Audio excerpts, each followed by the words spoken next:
Le chevalier à l'armure rouillée de Robert Fischer. Chapitre 1. Le dilemme du chevalier. Il y a fort longtemps, dans un très lointain pays, vivait un chevalier qui se trouvait bon, gentil et plein d'amour. Il faisait tout ce que faisaient les chevaliers bons, gentils et pleins d'amour. Il combattait les ennemis qui étaient mauvais, méchants et pleins de haine. Il tuait des dragons et sauvait les demoiselles en détresse. Quand ses affaires marchaient mal, il avait la fâcheuse habitude de sauver les demoiselles même lorsqu'elles ne le voulaient pas. Du coup, bien que beaucoup lui en fussent reconnaissantes, il y en avait tout autant qui lui en voulaient. Il acceptait cette situation avec philosophie. On ne peut pas plaire à tout le monde. Le chevalier était célèbre pour son armure. Elle reflétait si bien la lumière que quand il partait livrer bataille, les villageois juraient avoir vu le soleil se lever au nord ou se coucher à l'est. Et il allait souvent livrer bataille. Dès qu'il entendait parler de croisade, il se mettait en colère, revêtait sa brillante armure, harnachait son cheval et partait dans n'importe quelle direction. Il était tellement en colère qu'il partait parfois dans plusieurs directions à la fois, ce qui n'était pas le moindre détour de force. Depuis des années, il rêvait de devenir le premier chevalier de tout le royaume. Il y avait toujours une autre bataille à gagner, un autre dragon à tuer ou une autre demoiselle à sauver. Le chevalier avait une femme fidèle et tolérante, Juliette. Elle écrivait de belles poésies, disait des choses intelligentes et manifestait un penchant pour le vin. Il avait aussi un fils aux cheveux d'or, Christophe, qui deviendrait, en grandissant, espérait-il, un courageux chevalier. Juliette et Christophe le voyaient très peu. Lorsqu'il n'avait pas de bataille à livrer, pas de dragon à tuer, pas de demoiselle à sauver, il était occupé à essayer son armure, dont il admirait l'éclat. Avec le temps, il en devint tellement amoureux qu'il se mit à la porter pour manger et même pour aller au lit. Il ne se soucia plus du tout finalement de l'enlever. Peu à peu, sa famille oublia à quoi il ressemblait sans armure. De temps à autre, Christophe demandait à sa mère à quoi ressemblait son père. Dans ces cas-là, Juliette amenait son fils devant la cheminée et lui montrait un portrait du chevalier pendu au-dessus. « C'est ton père », disait-elle avec un soupir. Un après-midi, en contemplant le portrait, Christophe dit à sa mère : « J'aimerais voir mon père en personne. »« Tu ne peux pas tout avoir, » répondit Juliette d'un ton cassant. Elle ne supportait plus de devoir se contenter d'un tableau pour lui rappeler le visage de son époux, et elle était fatiguée de mal dormir à cause du cliquetis du fer. Lorsqu'il était chez lui sans être entièrement absorbé par son armure, le chevalier monologuait sur ses exploits. Juliette et Christophe parvenaient rarement à placer un mot. Lorsqu'il s'y risquait, il y mettait un terme en fermant sa visière ou en s'endormant brusquement. Un jour, Juliette attaqua de front son époux. « Je crois que vous aimez votre armure plus que moi. »« Ce n'est pas vrai, » répondit le chevalier. « Ne vous ai-je pas suffisamment aimé pour vous sauver de ce dragon et vous offrir ce beau château de pierre ?»« Ce que vous aimiez, » dit Juliette, jetant un regard à travers sa visière de façon à ce qu'il puisse voir ses yeux, « c'était l'idée de me sauver. Vous ne m'aimiez pas vraiment, et vous ne m'aimez plus maintenant. »« Je vous aime réellement, » insista le chevalier, en la prenant maladroitement dans ses bras de fer froid et dur, ce qui faillit lui briser les côtes. « Alors enlevez cette armure pour que je puisse voir qui vous êtes en réalité, » exigea-t-elle. « Je ne peux pas l'enlever, je dois être prêt à harnacher mon cheval et à partir au galop dans n'importe quelle direction, » expliqua le chevalier. « Si vous n'enlevez pas cette armure, je prends Christophe, je monte sur mon cheval et je sors de votre vie. » Ce fut un coup terrible pour le chevalier. Il ne voulait pas que Juliette le quittât. Il aimait sa femme, son fils et son beau château. Mais il aimait aussi son armure parce qu'elle montrait à tous qu'il était un chevalier bon, gentil et plein d'amour. Pourquoi Juliette ne voyait-elle pas toutes ces qualités ? Le chevalier était tourmenté. Il arriva cependant à prendre une décision. Il préférait abandonner son armure que de perdre Juliette et Christophe. Précautionneusement, il essaya d'enlever son aume, mais celui-ci ne bougea pas. Il tira plus fort. Le aume tenait bon. Consterné, il tenta de soulever sa visière, mais hélas, elle aussi semblait collée.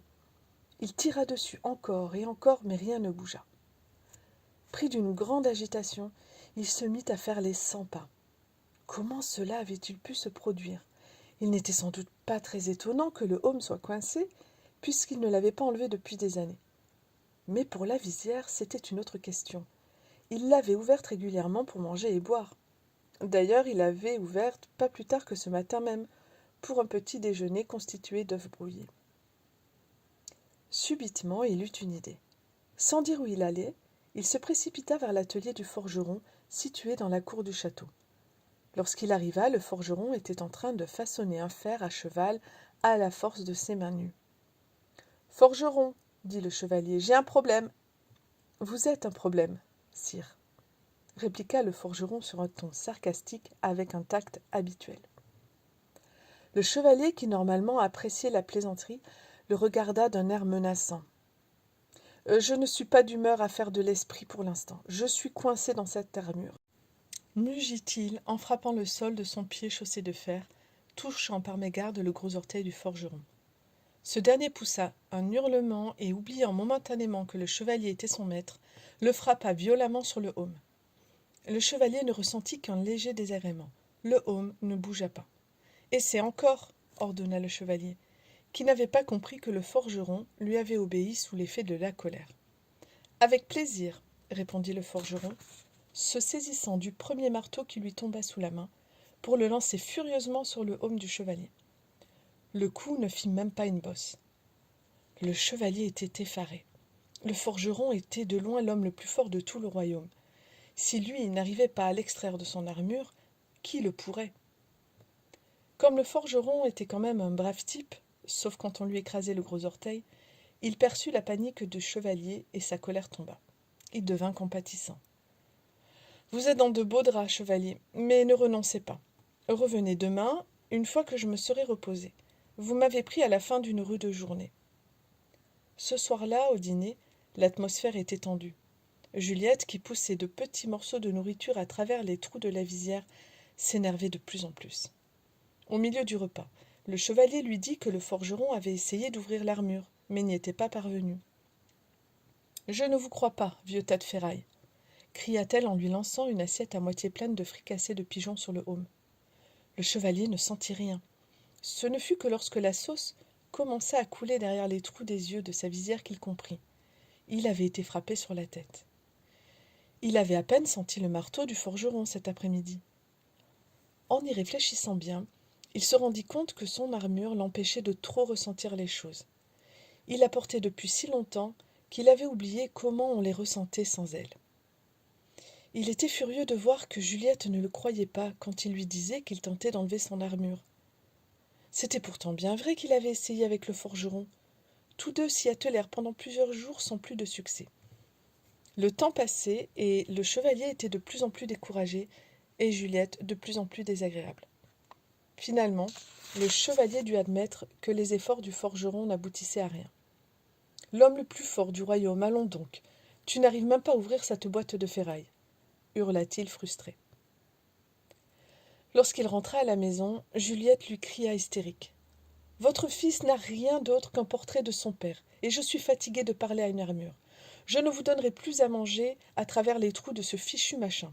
C'est la dernière fois que je réduis en bouillie une côtelette de mouton. » « Mais ce n'est pas de ma faute si je suis coincée dans cette armure. Je devais la porter pour être toujours prêt à partir à la bataille. Autrement, comment aurais-je pu conquérir de beaux châteaux et de beaux chevaux pour vous et pour Christophe ? » « Vous ne l'avez pas fait pour nous, rétorqua Juliette, mais vous l'avez fait pour vous. » Le chevalier était très malheureux de voir que sa femme semblait ne plus l'aimer. Il craignait aussi que Christophe et Juliette, s'il n'enlevait pas très vite son armure, ne le quittent pour de bon. Il fallait absolument qu'il y parvienne, mais il ne voyait pas comment. Il rejeta une idée après l'autre, les jugeant inaptes à résoudre le problème. Certaines étaient carrément dangereuses.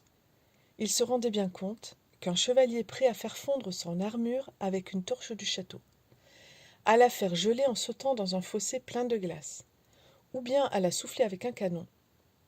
Même si ce n'était qu'en imagination, ce chevalier avait grand besoin d'aide. Incapable de trouver celle-ci dans son propre royaume, il décida d'aller la chercher ailleurs. Quelque part, pensait-il, il devait bien y avoir quelqu'un capable de l'aider à enlever son armure. Bien sûr, Juliette, Christophe et son beau château lui manqueraient. Il craignait aussi qu'en son absence, Juliette ne trouvât l'amour auprès d'un autre chevalier, un chevalier qui soit prêt à enlever son armure. Pourtant, il lui fallait partir. Un matin très tôt, il enfourcha son cheval et tourna les talons sans regarder derrière lui, de peur de changer d'avis. Avant de quitter sa province, le chevalier voulut s'arrêter pour saluer son roi, qui s'était montré très bon pour lui. Le roi vivait dans un magnifique château au sommet d'une colline, dans la province la plus chère de tout le pays.